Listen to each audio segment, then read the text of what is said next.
where does all that money come from? What is the size of the total video business writ large? And then where does it all go? How does it get dispersed along the value chain after it comes in the door?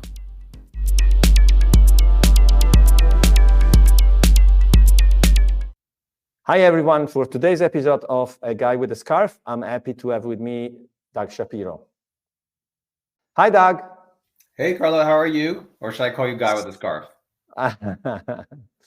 To be honest, I basically stalked you online because I read can I call it a long form masterclass article on anything streaming and media or media and streaming, and I was fascinated, so I thought, okay, I need to talk to this guy.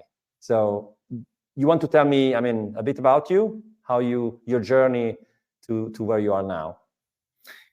Sure. I'll try to give you the short version. So I've been in and around the media business my whole career, almost 30 years now. I was an analyst for about 14 years on Wall Street, covering up and down the media value chain. So, a lot of cable, satellite, the big media companies. And then I spent 12 years at Time Warner. And the first 6 of the years of those, I ran investor relations. So that was going from one side of the house to the other, one side of the table to the other. And then I had a couple of strategy roles. And my last role was running corporate strategy, data strategy, and research at Turner, which was at the time, the largest division of Time Warner. And since then, I've done a bunch of things. I took 1 year, which was really just a sabbatical year of taking online courses and fun stuff like that, which we could or probably won't talk about. And I spent about 18 months with on a failed SPAC. So that was educational, if not particularly fun. When was that? Sorry, when was that? Because SPAC is something that I've started to learn as a term, recently, kind of. So that was probably from the beginning of 21 through the end of 22. Oh. It's relatively recently. That's a whole other story. Anyway, since then and during that, I've also been writing and I've been advising a couple of companies. So I do some independent advising. I'm also a senior advisor for Boston Consulting Group. And as it says under my name there, I write a Substack called The Mediator, which focuses largely on, I would say, longer term structural issues in media. Absolutely. And so let's start with this monstrous, in a good sense, article, because I often, reflect or I speak on stage or I talk to people, or I do these kind of things. And some of the things you said are popping up here and there, but it's possibly one of the few places where I've seen all of it together with some depth. Yeah. So I assume you're referring to this most recent piece I put out called "Video Follow the Money," right? Is that what you mean? Absolutely. Yes. Yeah. Yes. Yeah. So it was an attempt to look at the video value chain in the United States on a holistic basis, and that's and when I say video, I mean quite broadly. So it's traditional pay TV, broadcast, streaming. Which it obviously includes all AVOD, SVOD, FAST, CTV, all that stuff, as well as theatrical, box office, whatever, and home entertainment. So the idea being to look at the total. Well, I did two things. One, I tried to do a waterfall buildup to see where does all that money come from? What is the size of the total video business writ large, and then where does it all go? How does it get dispersed along the value chain after it comes in the door? So can we follow the money? Can you guide me through your view of, where the money flows? And at the end, it seems there's not a lot remaining, but you tell me. So. Yeah, I think as you said, it's it was meant to be a comprehensive piece. So there's a lot of different angles on it. And as a matter of fact, I'm in the process of exploring some other ones for a follow-up. But there are a couple of takeaways. One is that the traditional business is probably a lot larger than people realize. So if you index all the money to a dollar, about 66 cents of every dollar that comes in the door. And when I say comes in the door, I mean from consumers and from advertisers. 66 cents is from the traditional television business. So traditional pay TV and broadcast. For all the talk about streaming and NCTV, enfast, and Netflix and Roku and all that, it's only about 21 cents. And box office, you could argue, maybe gets too much mind share. It's only 4 cents of every dollar. So that was one kind of interesting thing to look at. Another thing that I thought was interesting was that video really has not has been quite stable on a nominal basis for a long time. And so what you can see is that streaming is growing. So streaming, and one thing I should add is what I also included in this total is YouTube in the United States. So YouTube advertising. YouTube all, not just YouTube TV, YouTube completely. Yeah, so YouTube TV is in there as a distributor and a collector of pay TV revenues, but also YouTube advertising. I didn't include TikTok and Reels, and that's another debate. But the rationale for including YouTube but not including those others is that so much of viewership of YouTube these days is now on television. It's increasingly attracting the same kinds of advertisers. So it's really, is really of short form video. It's the most kind of TV like, right? I agree. Which is something we can also talk about. But anyway, so what was interesting is that the narrative, I think the very clear and consensus narrative is that streaming is the future and traditional is the past. What's interesting is that all of the growth of streaming is coming at the expense of all those other forms of video, right? At the expense of broadcast and pay TV and theatrical and home entertainment. And so as a result, the total pie really is not growing. So I thought that was kind of interesting. Another interesting cut at the data is that the consumer spend and the advertiser spend have also been quite fixed. So not only is total video has it not grown on a nominal basis, but each of those components really hasn't grown either. And so what that means is that consumers are shifting their spend from traditional to streaming, and advertisers are shifting their budgets, their video budgets, from traditional to FAST and AVOD and NCTV, but that both of those are relatively fixed, which I think is not necessarily an intuitive conclusion. I don't think most consumers have a spreadsheet where they're doing a calculation, but the way it's kind of working out is that they're really swapping those dollars out pretty much one for one.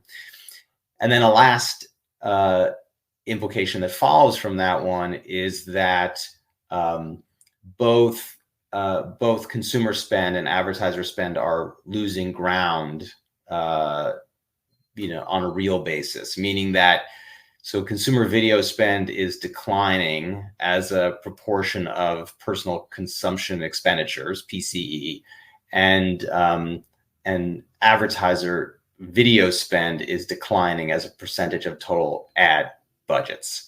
So anyway, sorry, do you know where? So is the money going somewhere else, or they're just spending less? They're spending less.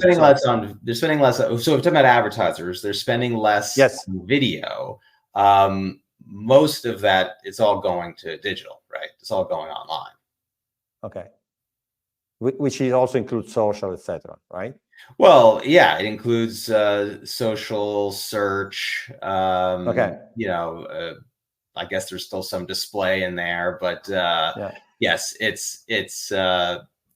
But yeah, I think that's the bulk of where it's going to. Yeah. So anyway, and then the question is, once that dollar comes in the door, where does it go? And there were a few interesting conclusions there. About 23 cents comes off the top to distributors. So pay TV distributors, movie theaters, ad agencies, all the people who take the money in the door. It's about 23 cents. They only keep about a cent of that as operating profit. So the being in the video distribution business is not very lucrative. And then, so 77 cents ends up in the hands of the media companies. That's what gets remitted to them after the distributors take their cut.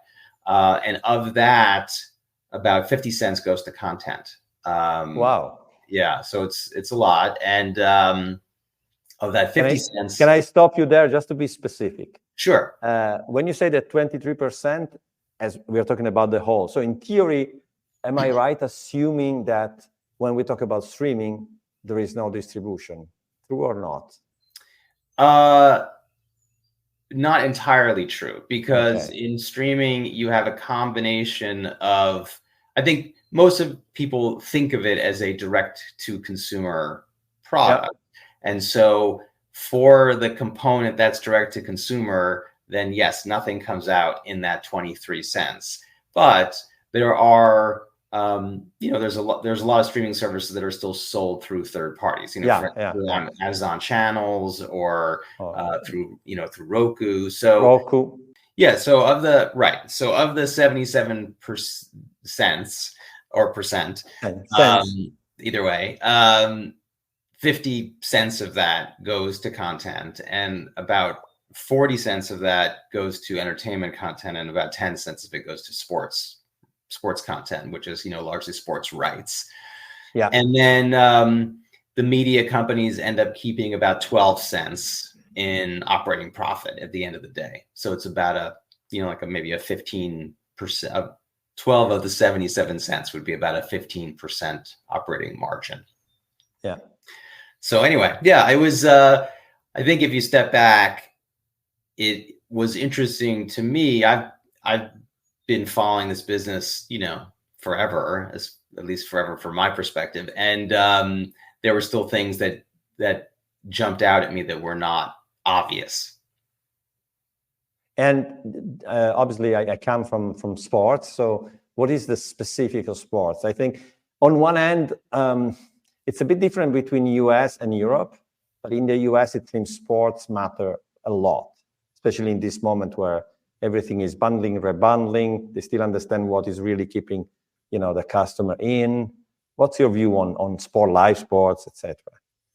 Yeah, well, one of the sections of this piece was talking about why I think we're not in a sports bubble. So lately, there's been, I think it's pretty logical to look at the pressure on the traditional television providers and say, well, they're going to be squeezed. They're not going to be able to afford sports rights anymore.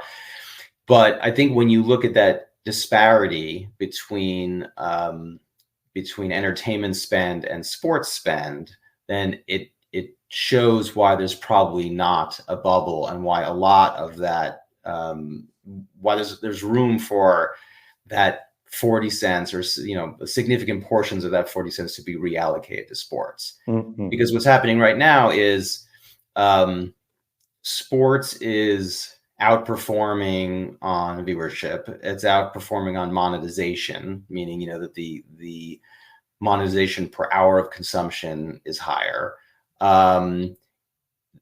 Also, I think when you look out a little bit further at the impact of generative AI, it's more likely to reduce the production costs of entertainment than it is of sports, clearly.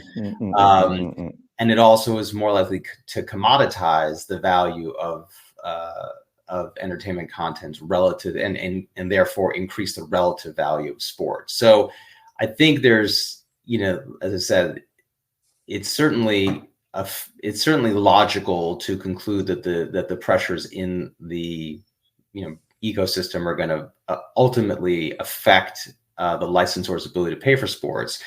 But because of that massive number that's still spent on entertainment content, I think that there's a pretty big cushion for some time.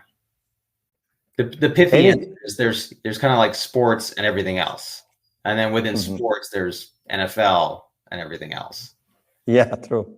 Even I think with Turner, you took a lot of care of NBA with Turner Interactive at least until some time ago, right? Yeah, no, Turner still has NBA rights today, and actually that's actually a hot topic in the news because yes, and there's a big question whether Warner Brothers Discovery is going to retain those rights or not in the next contract. So one thing in this whole ecosystem and description and analysis, how do you see the role of the big tech guys, Google, Meta, Apple, Amazon? Well, the numbers that I walk through, they reflect some of what they do, right? There's the way the numbers fall out. I don't include any contribution from Amazon as an example because under the presumption, which could be wrong, that most people get Amazon Prime through their Prime subscription and they're not paying a discrete fee. I think the broader topic is, or the broader issue for the big tech platforms. Yes, they clearly are playing a role.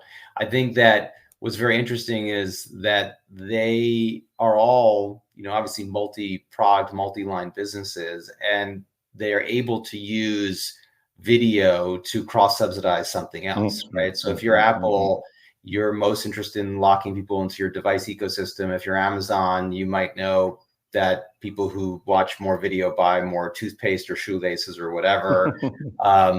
And so because of that, they're able to run or willing to run video at much lower margins. Nobody really, at least I don't know what the actual profitability is of those businesses within Amazon or within Apple, but they have a very different profit motive than standalone media companies. So I think, Sorry, it can be kind of a, not legally, but an unfair advantage compared to pure media companies. Yeah, I mean, I don't know if I'd call it an unfair advantage. I would just say that if you're in a business to make money and someone enters your business who doesn't need to make money, it's not usually. Yeah. And do you think this will push the big media company to do something more? Like, so small case in sport, DAZN starting to, do a deal with Fanatics, trying to include betting. So trying to go a bit beyond the revenue stream connected purely to video and to other, obviously adjacent to revenue streams. Yeah.